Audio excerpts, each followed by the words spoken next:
evening, everybody. It's really nice to be here to share tonight's presentation with you in person. I'm a member of the team that's been working with the Greece Historical Society to explore and document the architecture of Thomas W. Boyde, Jr., Rochester's first African-American architect. So I want to give you a little background. While finishing up a similar Greece Historical Society sponsored project of another innovative Rochester architect named James H. Johnson, Cynthia Houck at the Landmark Society suggested we look into the work of Mr. Boyde, who practiced in the area for nearly 6 decades. Upon reviewing an incomplete list of his projects, we discovered that there were a few located in the town of Greece, and suggested to Bill Sowers that the Greece Historical Society sponsor a study of Mr. Boyde and his work. So in the spring and summer of 2020, during the onset of COVID, we applied for and received grants to fund a cultural resource survey of Mr. Boyde. And here we are nearly 2 years later on our way to completing it. Architect Thomas W. Boyde, Jr. designed hundreds of buildings in the Rochester area that were instrumental in shaping the mid-century city and suburbs. His body of work has yet to be fully appreciated, as debates over the extent of his involvement in a handful of prominent projects have overshadowed his real contributions to the built environment. So tonight's presentation will explore Boyde's life and his prolific career, challenges in documenting the work of African-American architects practicing in the mid-20th century, and ways to bring new appreciation to the work of this supremely talented architect who left a remarkable legacy in the greater Rochester area. We're excited to also have some of Thomas Boyde's family with us tonight, so I'm really glad they were able to join us. So now let me introduce our presenters for the evening. There's 3 of them. Starting us off will be Katie Eggers Cuomo. She's the Vice President for Policy and Preservation at the Preservation League of New York State. But from 2010 until 2021, October of 2021, she was on the staff of Barrow Architecture as the firm's architectural historian, where she also worked on the survey of the work of architect James Johnson. Next, coming to us live via Zoom, is Jeffrey A. Free Harris. He's up there in the corner right now. He'll be bigger. He'll be bigger in a little bit. He's a Hampton, Virginia-based independent historian and preservation consultant who works with historic sites, nonprofit organizations, and academic institutions on issues related to diversity and historic site interpretation. Free has been a featured speaker at national, statewide, and local historic preservation conferences on diversity in the preservation movement. And finishing up our program is Christopher Brandt, project architect at Barrow Architecture, with experience in multiple facets of historic preservation practice, including design and construction administration, building evaluation, research, and advocacy. Chris was also a member of the James Johnson survey team. Tonight he was sharing some examples of Mr. Boyde's work. So let me turn it over to Katie and we'll get going. Thank you.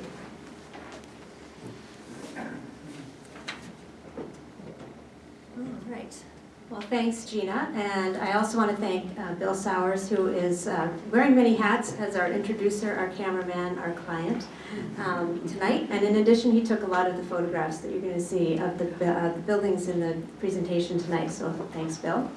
I want to acknowledge sponsors for this project, Preservation League of New York State, which I didn't know when I started this project that I would be working for the Preservation League by the time we got around to finishing it, but I'm very glad to have be on the funding side of it now. New York State Council on the Arts, Rochester Area Community Foundation. So Gina has already told you some of what I would have said about the introduction to our team, but here is our team. You can see some of us here tonight, and you see Free twice there next to his own self. We had in the beginning of the project Alexis Rivers, who is a recent college graduate and helped with some of the research. And there's also now an intern from SUNY Geneseo, Jenna, well, I'm going to pronounce her name wrong, Wait, sorry, Jenna, if you're here. So there, she's helping with the ongoing research as to more information has been discovered, but she's helping go through that now. We felt it was really important in working on this project to kind of take our original Johnson team, who really enjoyed working together, and expand out, and we were just so lucky to have Free join us, because having someone of that kind of nationwide stature and caliber to help us put Thomas Boyde into more of a national context. We can talk about his buildings here in Rochester, but to kind of understand how he fits into a national context, we really needed Free to help us out with that. So we're very, very happy to have him on our team. So we have a lot of kind of fundamental goals in working on this project. And the kind of the central one, whenever you're doing a project like this, is to expand the possibility for preservation going forward. So helping kind of set a context that will make it easier if in the future people who own Thomas Boyde houses or other buildings would like to have them protected. It'll be easier for them to do so because we will have kind of established this context for why they're important. They won't have to go back and do all that research to explain Boyde's life and career and so forth. So that's one of the main goals. But also specific to Thomas Boyde, we quickly found that he just wasn't as well recognized as he needed to be. And there are instances of misattribution of his work. This is an example here where I went out to photograph this house, and the owners were very nice and came out, and I told them what I was doing, and they said, oh no, our house was designed by Don Hershey, who was another well-known mid-century architect. And I said, no, I'm quite sure it was Thomas Boyde. And they said, well, it was marketed to us as a Hershey. And I said, okay, well, even better, you have a Thomas Boyde house. And they were very excited to hear about that. And we were definitely able to kind of show them the drawings and say, this is what you have. So they were certainly very happy to know that. But we want to make sure that, you know, this kind of error doesn't happen going forward. Even more so is this kind of thing.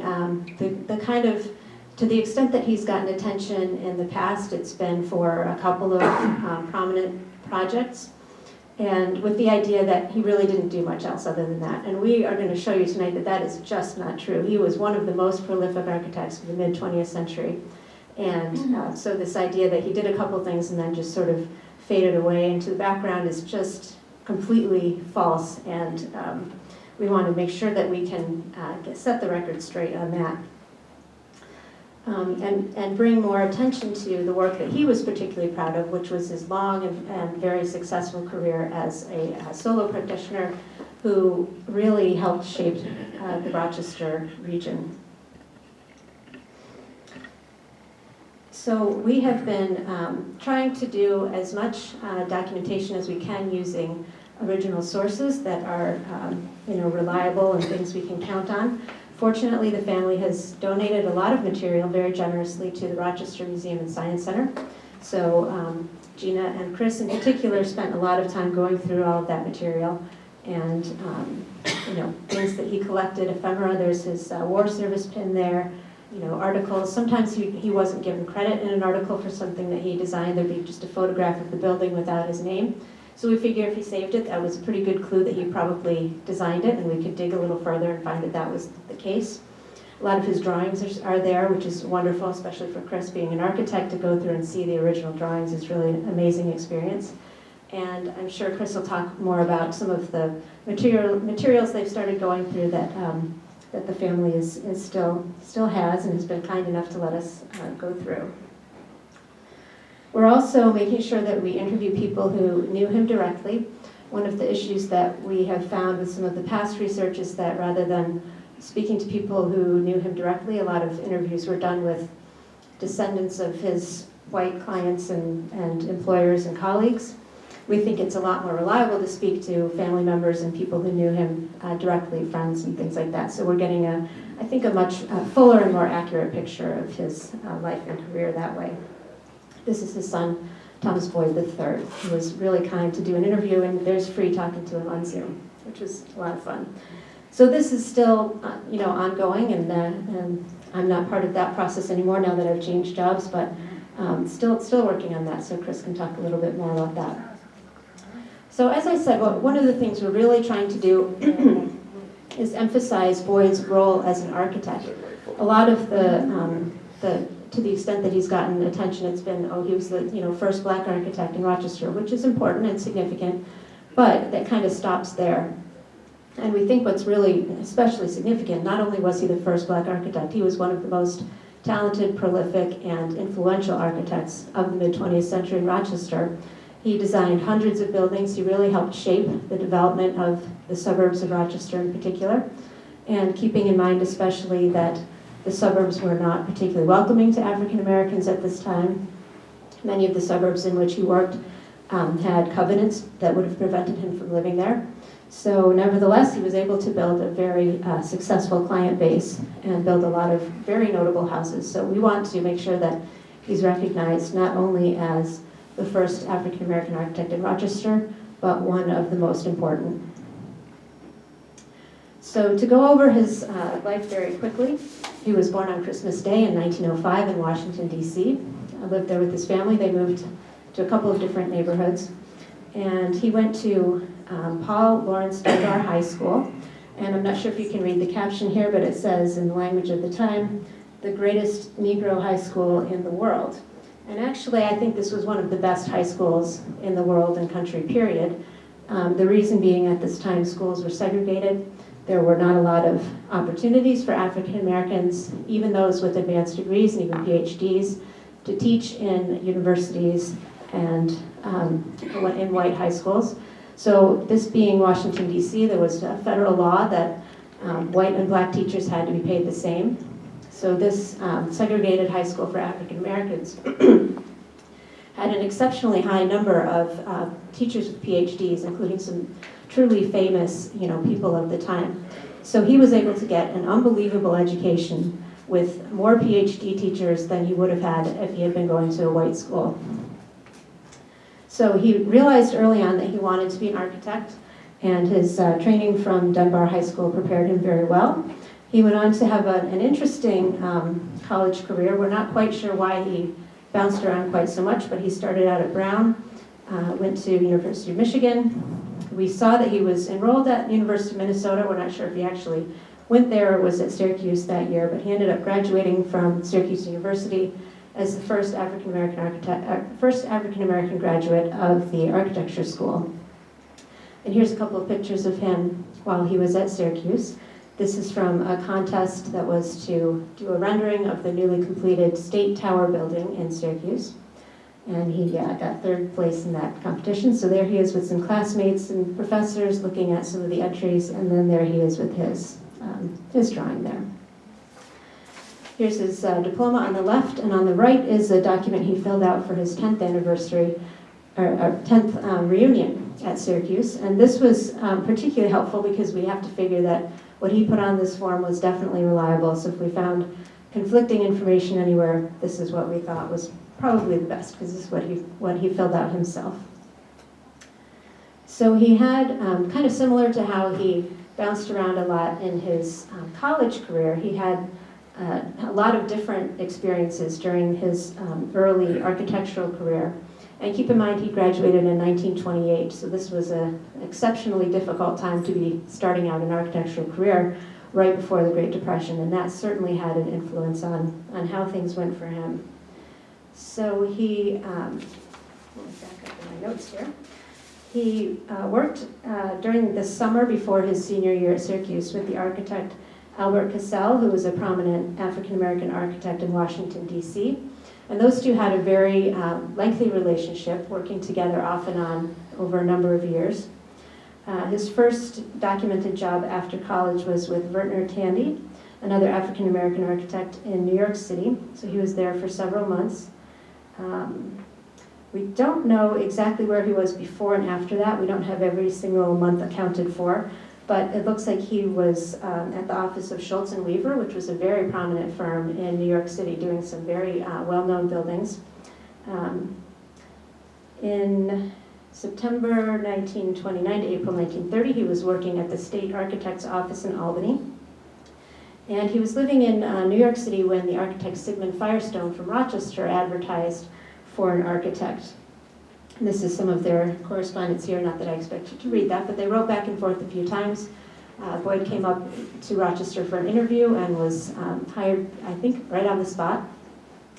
The Firestone office was quite busy because they had gotten a major commission for the the county home and hospital, which is now the Monroe Community Hospital. And so he played a significant role in that project. This is when we talk about a project early in his career where his exact contribution is unknown. This is where that uncertainty comes in, because it's been, some say he didn't have much of a role. Chris is going to show you that we know he did have a very significant role in this project and really shaped especially the exterior of this very notable building. If you know it, you know it. It's a very, very interesting and prominent building. So he worked with Sigmund Firestone until February 1933, and then off and on after that until 1947. Just like a lot of architects during the Great Depression, it was a very tricky time. A lot of firms had to lay off some of their staff or have staff go off and work on relief projects, so that's what he did. He worked for the New York State Temporary Emergency Relief Administration with the Genesee State Park Commission, also with the WPA. There's some overlap among all those different agencies as they took on different projects. And what he did there was worked on bridges for the Lake Ontario State Parkway, among other things. He had been trained in both architecture and engineering, so this was a really good project for him to work on, where he could combine both of those skills and design these really beautiful bridges. He then split his time between DC and Rochester in the late 1930s and worked again for Albert Piscell. He worked on several important buildings at Howard University, as well as on this housing complex, Mayfair Mansions Apartments. He worked for a couple of different Rochester firms, definitely for Frank Quinlan and possibly for Gordon and Kelber. Got his architecture license in 1940. During World War II, he served as, did his war service by working for a couple of war production plants, J.G. White Engineering near Niagara Falls, and then Curtiss Wright Aircraft Company in Buffalo. So he did significant engineering work for both of those companies. He then worked for Firestone's office again after World War II. And in 1947, he started his solo practice. He was active as a practicing architect until the late 1970s, almost up until he died in 1981. So just a couple of observations about him before I turn things over to Free. He had 3 children with his wife, Jenny, including Thomas W. Boyde III, who you saw the photograph earlier. We interviewed him. He also became an architect and worked with his dad. He told us that his dad had a God-gifted talent for architecture and engineering, but never got as much recognition or work as he deserved. So as prolific as he was, he probably maybe could have done even more. Everyone who we've talked to about him describes him as being very detail-oriented, very professional, always very well-dressed, loved dressing well, hardworking, a very good listener who worked individually with each client to make sure that he gave them exactly what they wanted, and never designed cookie-cutter houses for anyone. And they were always individual designs specific to the needs and wants of that client. We also spoke with Arlene Vanderland, a local interior designer, and she worked with him on her very first project right out of college when she was just starting her interior design practice. And we loved what she told us about him, because she said how he, even though she was so young, 22 years old, very first project, he listened to her, he cared what she had to say, he took her advice and recommendations into account, and really got her career off to a wonderful start. So she credits him with really helping her get started in such a promising way. And that was the kind of thing that we kind of heard and read about him throughout, was what a good and professional person and architect with such great training and background, but also just such a good person to work with, and such a consummate professional in every way. So with that, I am going to have Chris turn us over to Free, because I'm not going to try to mess with the technology.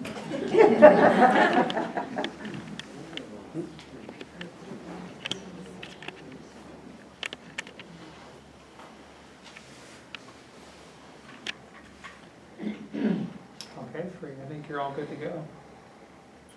Okay, thank you. Good evening, everyone. As was noted, my name is Jeffrey Harris. I'm known in the preservation world by my nickname of Free, a name I acquired in graduate school. And what I'm getting ready to get to do tonight is to put on a hat that I haven't worn in a very long time. I've not taught history in 20 years, actually, this year. So this is always fun for me to be able to put my academic history hat back on. And some of what I'll bring up are things that Katie actually brought up, but I want to be able to put them sort of into a classic historic context for you so that we can move from Katie's discussion and hopefully seamlessly go into Chris's. So what I wanted to begin with was helping you understand that from the mid 19th century into the early 20th century, there was among the professions an effort to professionalize, organize, and control who would be a part of those professions, who could come in. There was essentially a creation of gatekeeping. And one of the earliest professions to do so were architects. It was the profession of architecture. The American Institute of Architects was established in 1857, so it really was a precursor to future organizations that would be doing something similar, particularly after the Civil War. So if you think of organizations like the American Bar Association for attorneys, or the American Medical Association for doctors, or the association that I'm closest to, which is the American Historical Association, these organizations were developed in an effort really to bring a sense of professionalism into their particular fields, to make sure that there was a sense of quality control in terms of those who were able to carry the title of whatever field that they happened to have. Unfortunately, with that, because of the time period, a lot of that gatekeeping definitely was used to prevent non-whites in many respects, and women in lots of respects, from becoming a part of those organizations until well into the 20th century.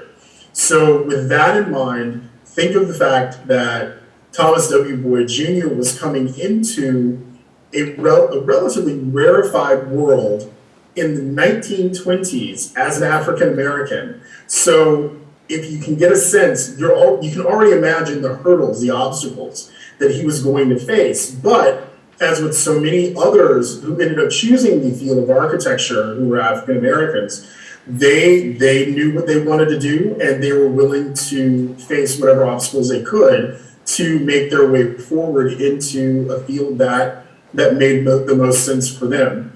And in so doing, they had to go through a process of being able to find ways that they could get into schools that would train them properly. They would have to, after finishing school, so again, there's obstacle one, getting into school, getting through school. Once you've done that, then you have to find work. Yes, in fact, as we've seen with Boyde's life, he's had opportunities to work with traditionally white firms, but in general, what you would find is that a lot of African American professionals, generally and architects in particular, would find themselves needing to do work related to government, whether it was at the federal level, the state level, or the local level, in order to get work and do that directly, or they ended up going into private practice and becoming entrepreneurs and taking advantage of the segregated space that would allow them to work outside of the bounds in many respects of the racism of the time. So that you really did have those two avenues. And as I'd said to students at Syracuse University a few months ago, who were African American, if you think about your families, if they thought about their families, their grandparents and their great-grandparents, think about what those family members did, particularly if they moved into the middle or upper middle classes,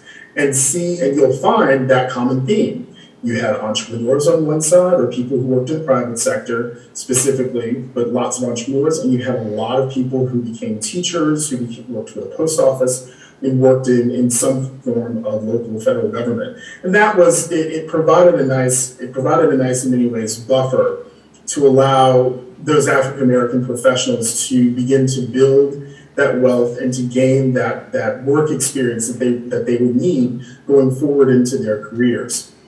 Now, once you have this aspect going on, you have a sense of people not thinking that professionals like Boyde really knew one another. We often hear of African American professionals spoken of in isolation in many respects. And one of the things that I really wanted to make clear is that Boyd had peers that were out there, and as you heard Katie alluded to that, and spoke to that directly. So I wanted to add in there, again, that Boyd worked with Vertner Woodson Tandy. He was the first Black registered architect in New York State, and of course, Boyd worked with him in New York City. But Tandy was the person who designed a place called Villa Lawaro in Irvington on Hudson. That was the home of Madam C.J. Walker, the nation's first known African-American woman millionaire. She made her money with hair care products for African-American women and was recently the subject of I want to say a television special on Netflix or something thereafter. But the architect of her home, which is a National Historic Landmark, was an African-American, and Boyd worked for him. There was also mentioned Albert Piscell. Albert Piscell was a Cornell University trained, as were all of his children, Cornell University trained architect who did a lot of work in Washington, D.C., as was mentioned at Howard University, and as well as at Morgan State University, which, personal point of note, my brother is an alumnus and sister-in-law are alumni of Morgan State University. And Boyd did a number of projects with Cassell, and that was an opportunity for him to return to his hometown. Which was an amazing, I think that's an amazing opportunity. I live in my hometown now to be able to bring what you bring professionally back home and let people who've known you all this time see what it is that you can do. Know that the investments that they made in you, have come to a good sense of fruition. And with that in mind, I thought of Hilliard Robinson, an African-American architect who is also a DC native, who is a little older than Boyd, but he was the architect who designed the Langston Terrace dwellings, and it was the first DC federally funded project under the Public Works Administration of the New Deal. So if you go back to what Katie noted about Mayfair Mansions, again, you're looking at someone who certainly would have been very familiar with what Hilliard was doing and what he was doing with Cassell. So it's really fun. And if you think about what Boyd ultimately did in terms of really revolutionizing what you all see there in the Rochester area, I couldn't help but think that, of course, he had to have been very aware of Paul Revere Williams. And he was a Los Angeles-based African-American architect who is often known as the architect to the stars. So one of Williams' clients, for example, were Lucy and Desi Arnaz, and most people wouldn't know that. But the most important thing in terms of the profession regarding Williams is that he was the first African-American who was admitted into the AIA, and that was in 1923. And I added that I'm more than sure that Boyd also was familiar with Norma Sklarek, who was the first Black woman architects licensed in New York, and that happened in 1954. So with that in mind, I really just wanted to emphasize that, Boyd was aware of his peers, and I'm sure that his peers were certainly aware of the work that he was doing. And even though, as we found in the conversation with Boyd's son, with Mr. Boyd III, he may not have talked a great deal about those peers, or at least, didn't seem to in that sense. But there was no question that he clearly was aware of who they were. They were aware of who he was. And there likely was some element of a community, even if it was relatively silent among them, because that tends to be the case among African-American professionals, particularly during the early 20th century and into the mid-20th century. So it's always an incredibly interesting fraternity sorority of professionals out there, doing what they can to support, even if it's mentally support the work of their peers.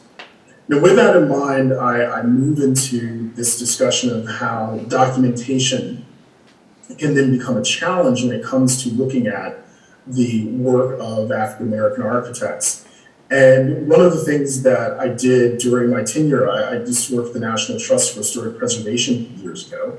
I put together a lecture that was entitled "Who Built America in African American Context?" And the discussion was focused primarily on African Americans in the building arts, and looking at their experiences in that tradition from the period of enslavement through Jim Crow. And in really making it a point to have us do a better job in the preservation community, to make more of an effort to recognize the contributions of African Americans in that area. And if you think about sort of very famous places like the US Capitol or the White House, those are places that we're only recently discovering were built by the hands of, in part, enslaved Africans and free people of color, in part, which is important. But when you think about going forward, I don't know how many of you may be aware that Duke University in Durham, North Carolina, the East Campus, the sort of famous part with the beautiful Gothic chapel that it's most known for, that campus was designed by an African American architect named Julian Abel.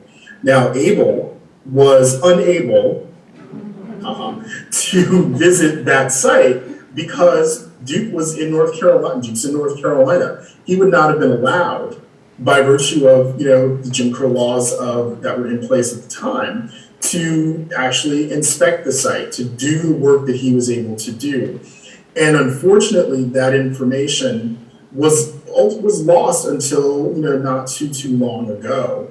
And what a shame it is that we didn't know that so long ago, but we're finally getting to discover that now. And you think about that in the sense of a limited written record for a lot of architects. You have architects and firms who may have done work that may not have been acknowledged. And I don't want to say that, for example, about Julian Abel. I suspect that his bosses did in fact acknowledge him there at work, but they could not do that in a public sense because they likely would have lost that contract. But then for those where there might have been a little more nefarious ends, people, basically taking claim for the work that was done by African American architects, that certainly did in fact happen, and we need to be clear about putting that out there as we're going through the records. But then you also have to think about solo practitioners who more likely would have their own written records. And if we who do the history related to their work don't have access to that information, we won't know the extent of what it is that they may have done. Or families aren't as generous, like the Boydes have been in sharing that information, with the larger public. We run the risk of losing opportunities to really learn the extent of the work of different African American architects that are out there. And with that in mind, I often, try to get people to make sure that when they talk about the works of folks who are in this field, we know that there are minimizations that have occurred. But what we don't want is to then turn around and over-embellish things that we know. The running joke would be like, black people, built the Statue of Liberty. And it's like, no, they did not. So don't over-embellish, but let's focus on the work that people actually have done and let that work speak for itself. Because there are so many things that so many people have done that we're only just beginning to scratch the surface of discovering. And I think it's going to be a rich and wonderful expansion of the historical narrative as we continue to see more people do work like this, these types of architectural surveys on African American architects, on women architects, and architects who are from more marginalized communities. I'm really going forward to seeing what direction this will go and what we will learn. And with that, the idea of letting the work speak for itself, I will turn things over to Chris. Thank you for listening.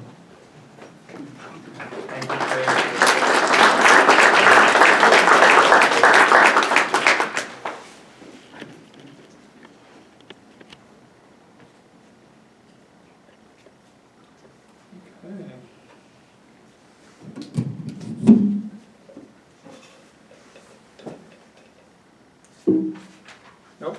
Try again. Okay. Oh, go back. Okay. So, leading into that, thank you very much, Free, for the wonderful transition in. So to touch a little bit on where we are presently as a profession in architecture, where are we now, what have we learned? These are sort of two very sort of stark graphs I think are a great representation of what my profession continues to suffer from. These are sort of present representations of the profession I work in. As far as in the academic settings, on the sort of right of the screen here, the predominant amount of writings that we study in college as we're getting our degrees are the vast majority written by males with very low female representation. And then when we go to the licensure proportions of the profession, it's still essentially dominated by white men. It's a sort of white male profession, and despite efforts for good or efforts for value signaling, the progress has not really been made. So even from when Thomas Boyde began his career and sort of broke out on his own in the mid-20th century, the proportion of the architecture profession was a sort of small 1 to 2% of the profession of licensed architects were black architects, and that percentage of the profession remains the same percentage today.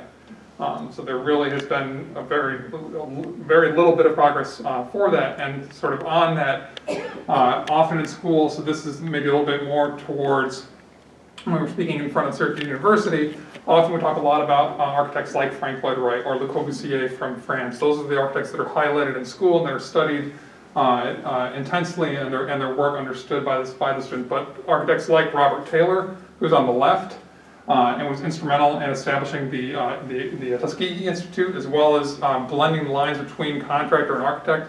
His work is not something that's studied. Norma Scalaric in the middle, who Free mentioned, the first licensed female architect in New York, who designed everything from U.S. embassies in Tokyo, as well as the Mall of Americas in the Midwest. And then we have at the far right, Paul Williams, the architect of the stars, who was massively prolific, just like Thomas Boyde, but imagine massively prolific in a market like California, working for millionaires and movie stars. So until they become as well known as people like Frank Lloyd Wright, there's still a lot of work yet to be done, and I hope that our team can sort of contribute to that effort in sort of getting that work done. Let me take off my mask, I'm a little easier to hear, sorry. Okay, so Katie touched on a lot of the sort of biographical areas, so just as a quick overview again, and I'm essentially going to be structuring how we talk about the work through these sections. So we're going to touch on a little bit of his early work, where he's working as an unlicensed draftsman in multiple different firms, both in Rochester as well as in Washington, D.C.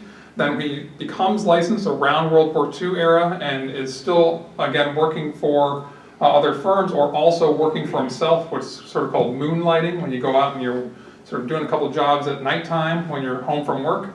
And then in 1947, when he establishes his private practice and continues that to within a few years of his death in 1981.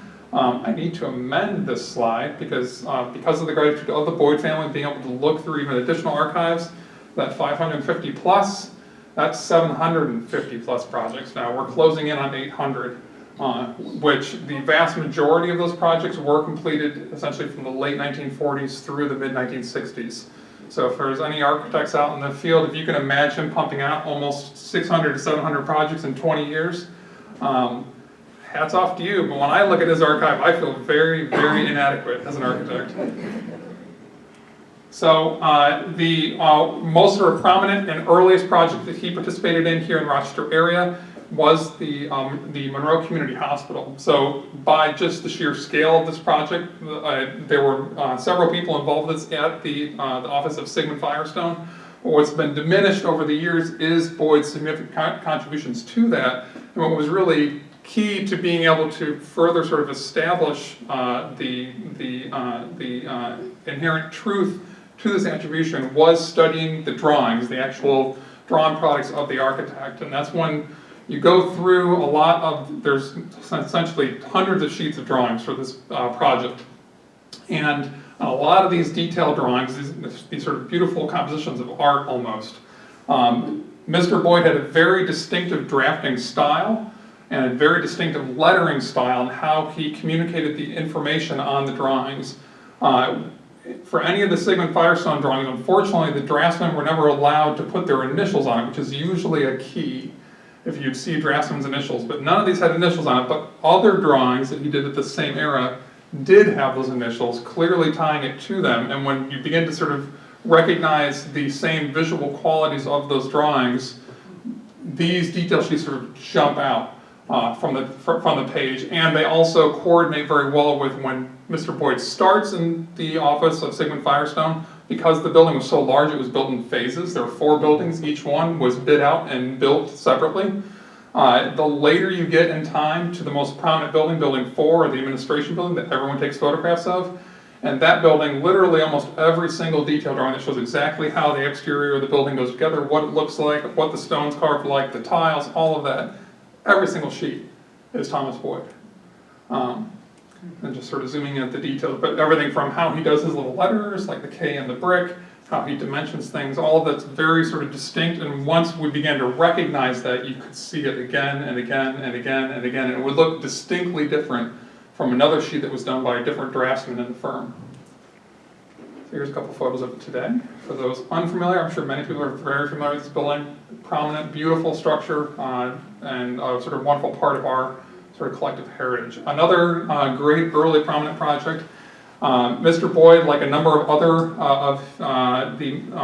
architects during the 1930s, did work for the state and federal governments in various capacities. Mr. Boyde had the opportunity to work both for the state and the federal government, focusing primarily on what's called the Genesee State Park Commission. So that's a subsidiary of the New York State Parks Department. And one of the major projects that he did was going through and developing a number of different designs for bridges for the new parkway that was to be built along Lake Ontario, which we now all know today is Lake Ontario State Parkway.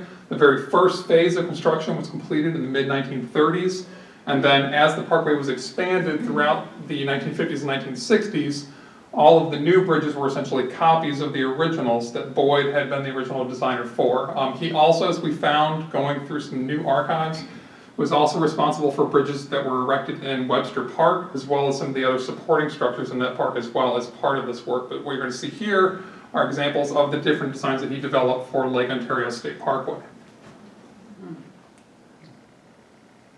And these are a number of these are sort of larger bridges that that were scheduled to go over Braddock Bay. And then what was sort of arrived on for one of the smaller bridges, this is over, I believe, Grassy or Yantee Creek, was this simple Medina sandstone archway. And so thankfully very much to Bill Sowers, we recently got better photos, but they've not put in the presentation, so I apologize. This is a Google Street View, because this is a very hard bridge to take a photograph of. So a few of them have been modified, but this one bridge in particular is still exactly original as it was designed and built by Mr. Boyde. And then we also have one of the supporting buildings that was part of that construction project, which is the sort of what's unfortunately now a long abandoned gas station, but was part of that project again and was designed by Boyde.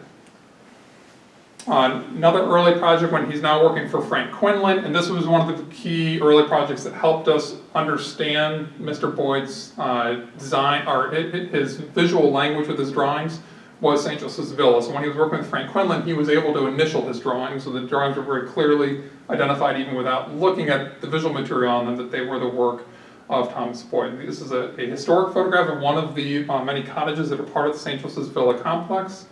And then these are a couple of captures from the drawings for that complex. Again, all of them completed by Boyde. So all of the exterior elevations of how the buildings appear, as well as the details of how the building were constructed, all of those drawings were completed by him. So just a little close up one of those details. So you have these really wonderful stylized S's, and how he does his numbers and pulls off these dimensions. All sort of, very sort of signature, these little overlapping O's. Again, it carries through, and you see it in his private work as well. There's an overview, and there's a couple pictures of him today. They haven't really changed much, which is wonderful. And then we've found more and more early examples of him sort of moonlighting and doing private homes for various clients, whether they're in Rochester or while he's also sort of splitting his time in Washington, D.C., working for Albert Piscell. This is one example of many where he does a number of really wonderful, more traditional Tudor Revival and Colonial Revival style designs. designs that he's not necessarily known for. A lot of people, rightly so, just because of the sheer amount of work he does. He's mostly known for his wonderful mid-century modern ranches, but he was wholly capable of designing in a more traditional style. This is an early residence in Penfield for the Ward family, and done this wonderful Tudor revival kind of cottage design. Providing these sort of hand-drawn and hand-colored renderings became a signature sort of instrument of service that Mr. Boyde provided to his residential clients. There are hundreds of these renderings. Almost every single residential project has a drawing like this, on top of all the construction drawings that go in to describe how that works. And so here's ones where he's doing it for himself. You can see the very similar sort of visual quality, especially with the lettering and these sort of drawings that are almost more than a drawing and become a bit of a sort of work of art, and how he focuses and thinks about those details, even considering the shadow lines and the depth of the cut on the stone. And there's a photo of the house today. So, Mr. Boyde designed a multitude of different types of buildings, but a very large portion, when he really jumps into his own in the 1940s, is single-family homes. So we're going to touch on those first, and then I'll touch on some of the other building types that he also completed throughout his career. By far, the most sort of common form for single-family homes in his career were these wonderful mid-century modern ranches.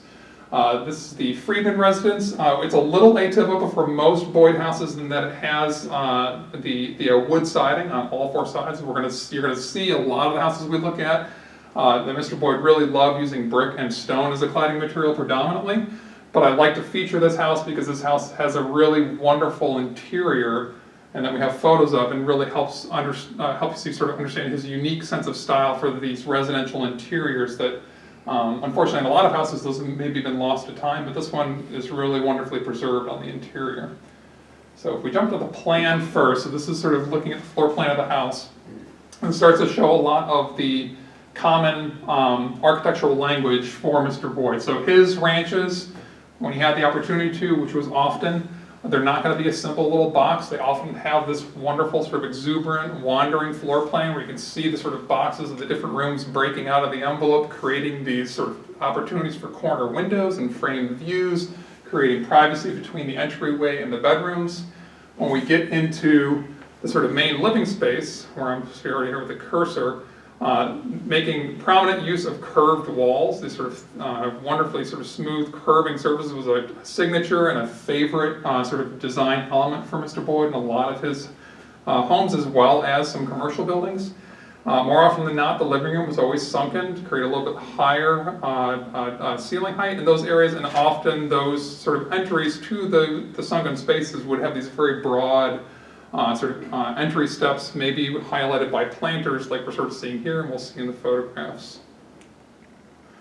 So, in contrast to maybe some of his other mid-century architectural contemporaries, I think Mr. Boyde in particular carried with him his early interest in art moderne and art deco design, and focusing on these sort of very sleek, smooth, modern surfaces. So you don't often see use of what I'll say rustic materials, or like maybe heavy timber beams that you might associate with some other mid-century homes. You're really going to see a lot of use of these wonderful sort of sleek, minimalist surfaces. You love using this sort of minimal, smooth wood paneling, and then again really allows the curvature of the walls to be highlighted with that. I'm going to turn around looking down into the living room there. Often the fireplaces are also very prominent features to both the design of the living room, but also serving as a centralized mass to how the building is arranged. They sort of serve as this gravitational anchor. And we'll see that with a lot of them, often the fireplaces and their associated chimneys are sort of comically oversized, so it's beyond just a sort of function of a flue going to the sky. And they're sort of really enlarged to create that sort of contrasting mass to the rest of the interior space. There's looking up into the dining room. Again, these really broad sort of grand steps. They have a bit of sort of theatricality to them. And again, these very sort of minimal, flat, continuous, smooth surfaces. Going into the bathroom, this interest in using these sort of smooth and modern materials. So this may look initially like a pretty typical mid-century bathroom.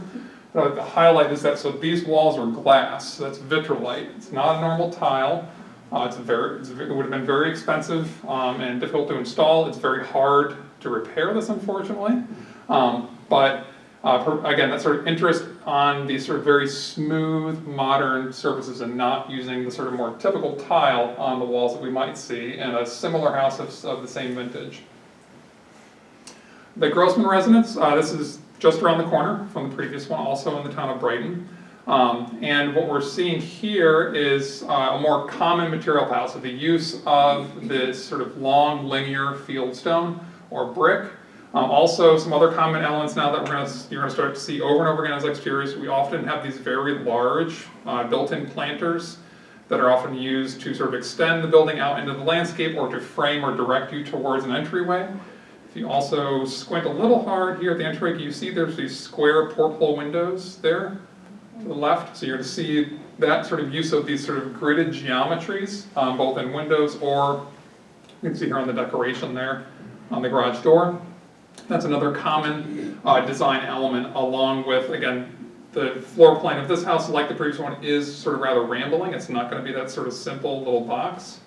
So we'll see that here again. Also, really a very large, oversized sort of double chimney and fireplace there, again, serving as a sort of central anchor that the house sort of radiates around from.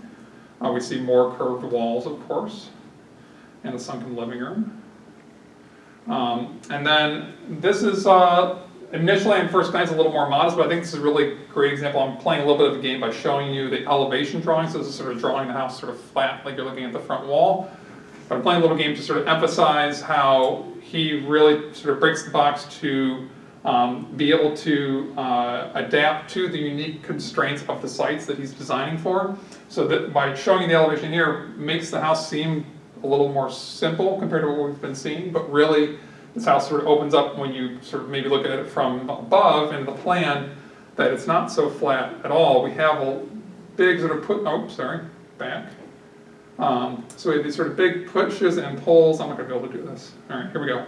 So with the garage sort of recessing back and then these pushing out with this enclosed porch as well as bedroom, because he's wanting to frame these views out to the lake. For this particular house, for the Leonardo family, and as well as looking towards the back, he's thinking about how this rear facade appears, and that's because it sits in this very awkward triangular site that's framed by two streets. So it sits on this sort of a bit of a peninsula of grass, and then it's also simultaneously looking out over the water. So this is actually the rear of the building, not the front. But you can see that he's really sort of designed almost sort of three sort of prominent front facades to address its perception and view from the public view shed, as well as addressing those sort of views to the lake with having that sort of center around the front. The Giordano residence, this is a great example, I think, of how he responds to his clients and was very intimately involved in the design process with his clients and providing them something that they sort of loved and lived in, and that this particular ranch was a little bit more traditional. So we have these sort of intriguing wrought iron flourishes, especially these sort of almost Tudor revival lanterns. There's also, if we get a little closer to the entryway, there are these almost sort of heraldic copper conductor heads. Again, a very traditional sort of element to it, being sort of added on to this ranch to give it a little bit more of a traditional twist, I think, and again, in response to his clients, instead of having the more sort of sleek, pure, sort of modernist feel that a lot of his homes often have. He's sort of responding to perhaps these clients that weren't as willing to have, a hard and fast sort of modernist home, so he's blending between those. And then again, using his sort of favorite clad material with masonry in particular. This house is wonderful in that it's clad with stone on all four sides. And again, very similar with the floor plan. You can see it's really this sort of rambling, pushing and pulling, very sort of a sort of elaborate floor plan, but also responding to clients. Do you notice what's missing out of this floor plan that we just saw in all the other houses? Curved walls. There's no curved walls in this floor plan, correct? Again, I think emphasizing that he's responding to his client's desires. Even though he loved his curved walls, we see him on the vast majority of his houses.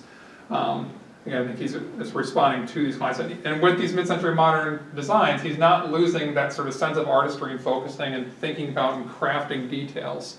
of those homes. So whether they're sort of designing the built-ins that went into the house, or in this particular case, designing this sort of separate chimney that's for this outdoor barbecue on the backside of the home, looking out over the river valley beyond.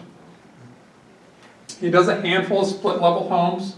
They're not very common, but there are a handful. Each one's a little different, but what we're going to see is that there's that common design language that we've seen before in other houses comes up again. So similar cladding materials. Here's those gridded geometries, those square porthole windows. We've been seeing a lot of sort of wrought iron flourishes, whether they're just a sort of lone column like this, or they might be the sort of wrought iron of the staircase railing. This particular design is sort of interesting that these are two separate hipped roof pavilions that sort of meld into one another. And we go in the interior and see a lot of the sort of similar design geometry. These are a little bit simpler, I think, just because of negotiating that split level space that we're not seeing. It's almost sort of like two pure rectangles meeting one another. It's not the really sort of rambling floor plans that we were seeing on the ranches. And then here's just a little excerpt from the drawings there. So here we have some added wrought iron flourish on the staircase. You gotta turn your head sideways to see it. It's going up that way. And then in the living room, there's this sort of wonderful contrast. So you can see he's calling out here, it says birch weltwoods. That's the really smooth wood paneling being used as that sort of fireplace wall. And then he's designing these sort of series of built-ins tailored to the client's use with the sort of fireplace to the side into that wall. And then contrasting to that, we have this very broad sort of theatrical staircase. You see it's almost a 20-foot wide staircase, one leading up to the main foyer and then one leading to this broad opening to the dining room beyond. The Barnett Residence, this certainly has a bit more of a similar feel to the ranches. It's got a little bit more of a rambling mass to it. We have this really broad, oversized chimney like we've seen in some of the ranches. We have that gridded porthole windows there. We have these large, prominent planters that are framing the entrance. We have some wrought iron flourishes there at the entryway. And in particular with the Barnett Residence, he uses this sort of entry point. So the previous split level, you were entering in at the living room level. Here we're entering down below and then coming up to the living room. But he uses that to sort of great effect in here. So I have a few photographs. They are old real estate photos, so I apologize. The quality's not great. But we'll see those here in a second. So again, another little excerpt. We see the floor plan, the prominent use of the curved walls. What we're going to see is this wonderful sort of staircase that comes up. So the entryway is underneath the bedroom here, the way the floor plan's drawn. Comes up this broad stair, and we enter into this sort of landing space with a staircase ascending up above us as we look out into the living room. So we have this really sort of broad stair leading you up, these wonderful, again, curved, smooth wood panel walls that bring you out into the living room, where now we have this wrought iron stair, sort of very sort of prominent leading up to the upper bedrooms, and then this broad sort of modern living and dining room space. He also did some things that we didn't expect. So we've found a few what I would call more contemporary designs. And again, I think this is showing his ability to both respond to clients' desires and also to maybe not necessarily just get stuck in one method of working or approaching a home design. So in this case, with this really broad gable front with the sort of more prominent gridded sort of walls of glass that we might associate with a more contemporary design instead of a mid-century modern ranch. There are not a ton of designs like this in Mr. Boyde's sort of bodywork, but there are more than one. So this wasn't just some one sort of random one-off design. He did sort of work in this sort of mode of design. There it is today. So you can see, again, very different visual appearance from what we've been seeing compared to the other homes. But again, it's, I think, emphasizing his ability to adapt and as well as to work in multiple different design languages, be they the sort of more traditional design language that we saw early on in his career, or the more sort of modern design languages that are happening when he's in the height of his career. This house in particular is a very simple box, but he does, of course, fit in a few curved walls. Can't not have curved walls unless the client's asked to not have them. And then he also does a number of two-story designs where we see this melding of maybe a more traditional, symmetrical overall form and composition. But the general design language is still this sort of modern design, the use of materials that he sort of loves to work with the house being fully clad in brick. We see again flourishes of wrought iron, but now these are sort of more sort of modern and abstract instead of the more sort of floral designs that we were seeing in some other examples, but having those sort of wrought iron flourishes is a common and repeating theme and the common material that Boyde uses over and over again. And here we can see here again those wrought iron design flourishes that are inside and out, and then looking at the interior where we have these curved walls. In this case, it's sort of creating a sort of threshold and approach to that sunken living room that you enter into off of the foyer. And there's the back side of the house where it's notably far less symmetrical and really opens up to the backyard with these sort of walls of glass off of the living room and dining room versus that sort of more formal front facade that we saw with the photograph. And then perhaps his most prominent design is one that he did for Adam Friedrich. Adam Friedrich was essentially the biggest name contractor in the Rochester region in the mid-20th century. His company was responsible for everything from building the Times Square building to a number of our sort of prominent civic buildings like the Civic Center downtown, as well as other large governmental buildings. I think it speaks volumes about the level of respect that Mr. Boyde had not only among his clients, but also among his peers in the construction community, that if one of the most prominent contractor in all of Rochester wanted to build a house, who did he hire? He hired Thomas Boyde. And this house doesn't really fit into any kind of sort of nice little box of what we've begun to understand as Mr. Boyde's design language. We have these interesting sort of diamond pane windows. The roof of the house has this very distinct sort of wandering wave-like form to it. Having these sort of broad, sort of flat overhangs we're going to see is something that he does do on his commercial buildings, but this sort of undulating wave of a roof is sort of a one-off for Mr. Friedrich. It's prominently located on a bluff overlooking Lake Ontario. So he takes full advantage of that sort of site to create these wonderful sort of promontories reaching out and looking out over the lake. And here's the drawings to sort of make it seem a little bit, drier and more drab. It sort of flattens out the exuberance of that design. It abstracts it a little bit from what's really there. And then seeing the plan, we can definitely see his response to that site, sort of hugging the bluff and then incorporating a multitude of different sort of geometry, including some curves, not too many, but still some. Okay, so I'm going to show you a few of his multifamily projects. He did a whole bunch of apartment complexes all throughout Rochester. Some of them are a little modern, some of them are sort of more traditional. I'll just show you a few of them, but there are dozens of these throughout the Rochester region. Again, along with the hundreds of single-family homes, the amount of the number of apartment buildings as well as the number of commercial buildings that he designed as part of this expansion of the Rochester suburbs. He was hugely instrumental in the development of Rochester and the Rochester suburbs in the mid-20th century. This is Patio House. This is in just outside of downtown Rochester. It's on Merriman Street. This is sort of a very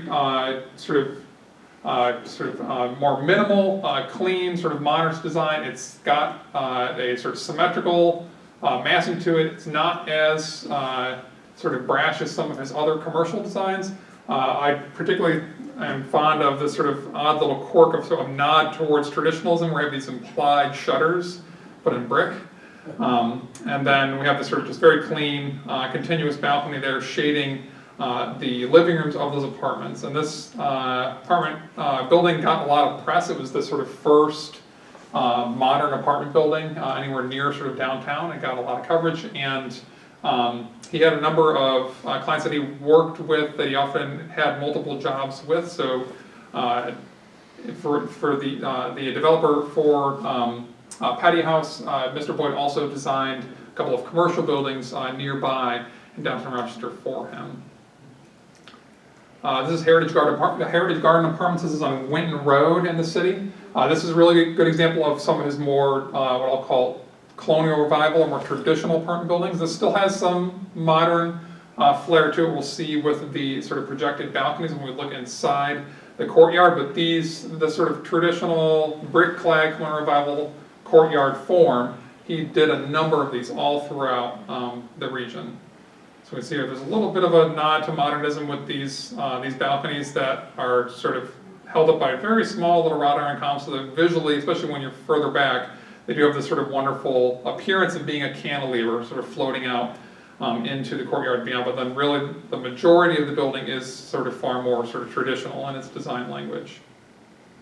This is an early drawing of that. You can see that Mr. Boyde initially wanted to do something a little more flat roofed and with more wrought iron, but had to sort of pull back and again address probably his client's desires as well as his client's budget to get it to the final form that we see today.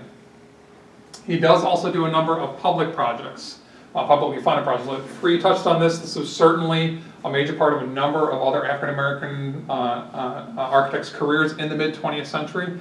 Mr. Boyde had the opportunity to work on a handful of public projects, but I think in some cases began to lose a taste for those projects because of what we'll sort of see with this particular example, so the Manhattan Meadows project. If you're familiar with downtown, you probably know that you don't see anything that looks like this. So this was a large redevelopment site directly adjacent to what we now know as Strong Museum and cradling Martin Luther King Square Park. So there is a very large residential high-rise associated with that, as long as and a sort of network of townhouses around that high-rise.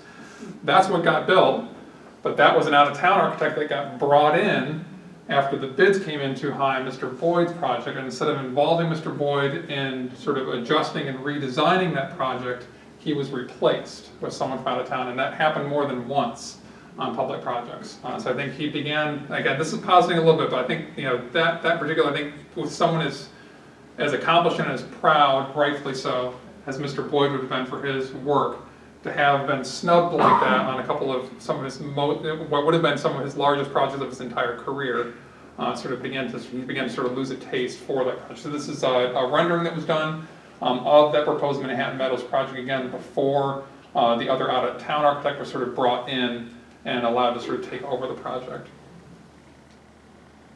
A couple other sketches here, a couple different designs going through, showing different sort of arrangements of the townhouses and various residential towers.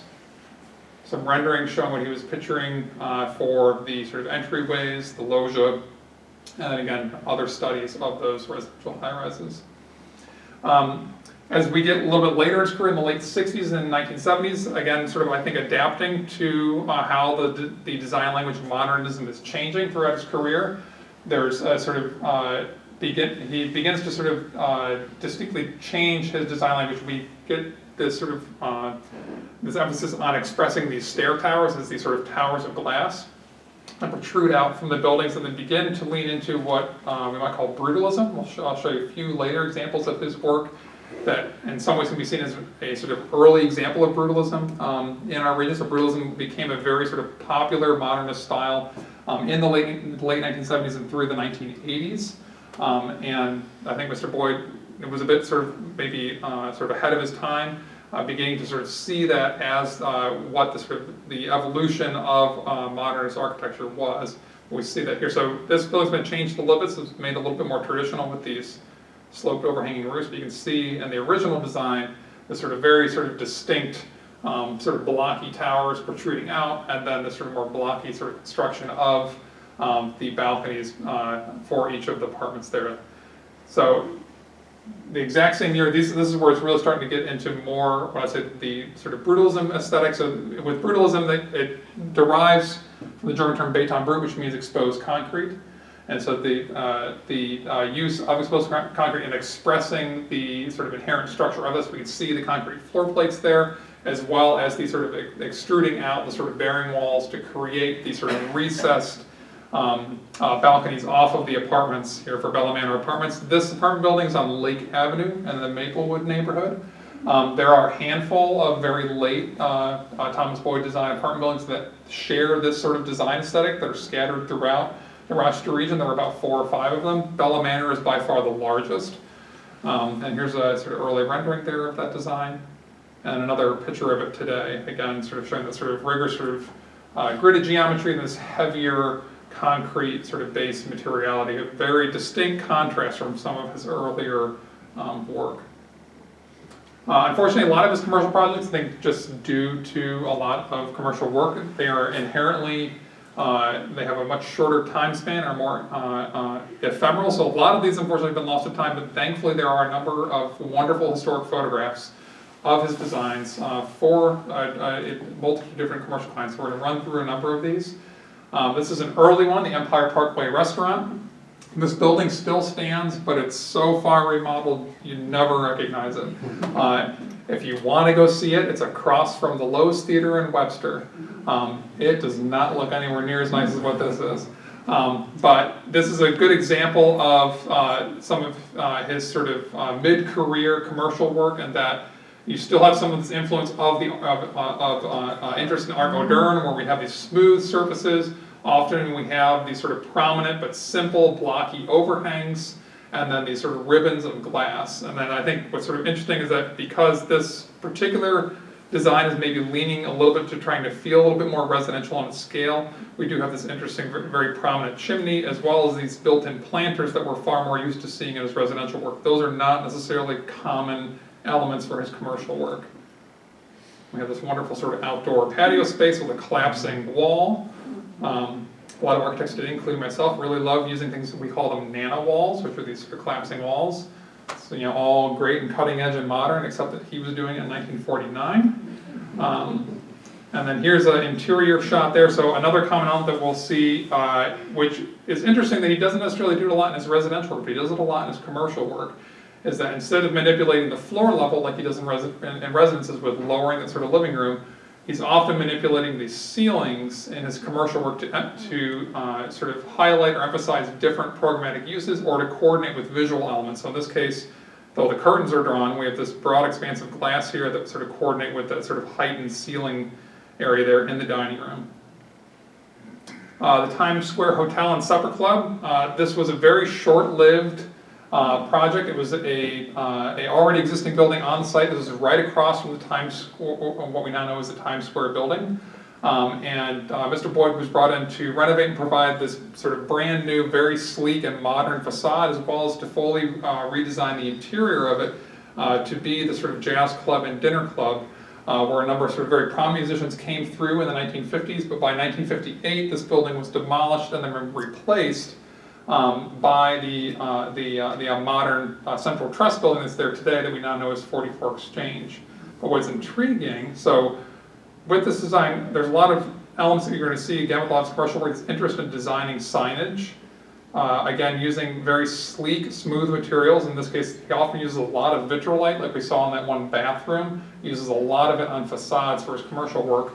But you can see, we've got this prominent Times Square Hotel signage. Here's an interior shot again. I think, again, Mr. Boyde definitely pulled and was continued to be interested in the sort of sleek, modern aesthetic of the Art Deco and Art Moderne era and bringing that forward into the mid-century, and I think we see that a lot here as well. But if we look, so here's like the only historic photograph we can find it. So there's the Times Square Hotel and Supper Club here in the back. And there's the Times Square signage. That may look familiar to you, because it's now over the entryway of what we now know as the Times Square building, which was originally called the Genesee Valley Trust Tower. So while the building may be gone, a very rare piece of Thomas Boyde original design signage has for 60 some odd years now been mounted over the entryway of the building across the street. So fun little piece of trivia. This is one of my favorite commercial designs he did for a sort of early startup in Rochester of the Aero Industries. This building was sort of a Y in shape, so there's a very large rear wing that you don't see in this photograph that protrudes off the back of the building.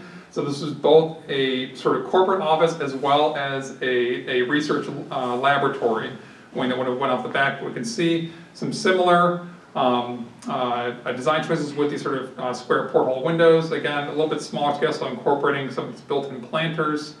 And then we have this really sort of wonderfully sort of sleek, modern facade. And then you'll see this in a number of his projects, this interest in sort of creating these sort of stone or cast stone sort of framed picture windows on his buildings.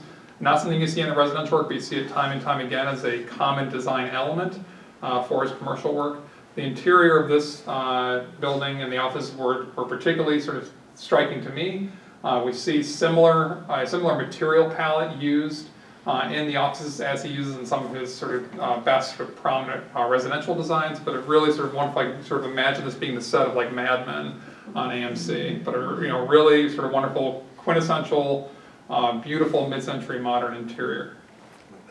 And like his residential designs, he didn't skimp on detail or thinking about all of the different design elements that went into him.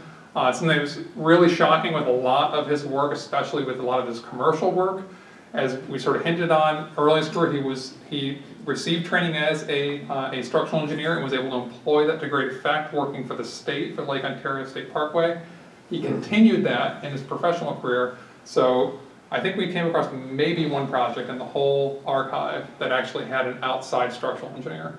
Otherwise, all of the structural calculations, all the structural details, all of them were done by Boyde on top of all of the architecture for the buildings, which is shocking. A really major client that he also had is he developed a long-standing relationship with Star Markets. Over a dozen of the Star supermarkets throughout our region were all designed by Mr. Boyde, a multitude of different styles. The most traditional one is the one I'm showing here. This used to stand in Pittsford Village, and a number of you may still sort of remember it. It was used until its demolition as the Pittsford Library most recently, before they built a new library. Mr. Boyde's original design for this was much sleeker and much more modern, but there was a bit of pushback from that, so then he designed it in a more sort of traditional colonial revival style. These are some examples of other Star Market designs that he had that again are employing more of his sort of clean, modern aesthetic that he was more well known for and was more apt to employ when he had the chance. And these commissions also led to other sort of large retail or supermarket commissions, so he also designed, as we found out recently, a handful of supermarkets in New Jersey as well as Pennsylvania that I think largely came out of his experience here locally, building all of these Star supermarkets here in Rochester. He's also doing things that sort of bridge this gap between the sort of residential scale and the commercial scale. There's a series of funeral homes that he designs that are sort of tied inside their sort of smaller scale residential communities. The Gabella home in particular sort of retains a lot of its sort of original design elements, including the sort of wonderful wrought iron flourishes here, as well as the built-in planters. You can see, definitely playing far more into that residential aesthetic, and again, sort of more finely attuning this design to its setting and not being the sort of more brash commercial designs that we see that he's doing for Star Supermarket or for things like Aero Industries. And then this is another example, sort of later in his career, this sort of interest in expressing the staircases as separate elements as these big glassy towers, and then again, tailoring and understanding how the design language of modernism is changing, where we have this sort of more pure, most international style with this sort of gridded glass facade here on the Intermac building. This is on Monroe Avenue in the town of Brighton, and there are series of buildings also like this where Mr. Boyde is again sort of adapting his design language to sort of be more with the times, even late into his career.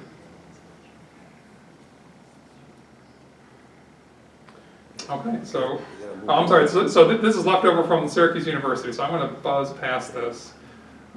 So I will leave it there. So this, again, this is a picture of Mr. Boyde sort of overlooking some other students' work at Syracuse University. I usually like to finish with a photo of him at the State Architect's office, but I want to thank everyone for coming.